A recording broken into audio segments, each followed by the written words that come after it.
Guys, quick video lang tayo para i-announce kung sino yung nanalo. So, ang nanalo guys ay from Socorro, Mindoro naman yata uli guys. So, siya napili ni Chamsi at ni Mami kasi siya sobrang daming presence palagi sa aming mga video. Tapos lahat ng, marami siya nasishare talaga. So, siya napili namin guys para sa Siamese Cat. So, congratulations sa'yo. Ikaw ay ang name niya sa FB. So, siyempre marunong naman ako guys bumasa ng Korean letter. So, nag-aral ako ng Korean language eh. Ayan, so, guys, ang pangalan niya ay Rosel. Taga Socorro, Oriental Mindoro siya. Ito, pakita ko sa inyo guys ha. Ayan. Tutukan natin. Ito guys. Ayan o. Yan, si Rosel. So, yun guys, makikita niyo yung account niya. Ayan o. Yan. Ito guys o. Yan. Pa tayo nasa. Yan. Diba? Guys, good morning guys. Guys, Walang kaduda-duda. Siya talaga dapat manalo. Ang daming post, halos sinier na lahat. Ayan. Ayan o. Oh. Yan. So, qualified na qualified siya. Ayan.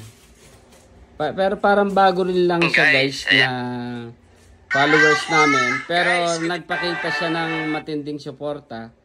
O nagpakita siya na talagang karapat-dapat siya. At sa tingin ko naman, ano siya eh, cat lover. Ayan. So, congrats sa iyo, Rosel. Ayan. Rosel. At taga from Socorro, Mindoro. Congratulations sa iyo, Rosel. And kontakin mo kagad kami, mag-PM ka kagad sa amin para makuha mo today ang iyong Siamese Cat. Asan ba dito yung video na may Siamese Cat? Ayan. Asan ba yun? So, yan guys. Rosel, yan na napanalunan mo.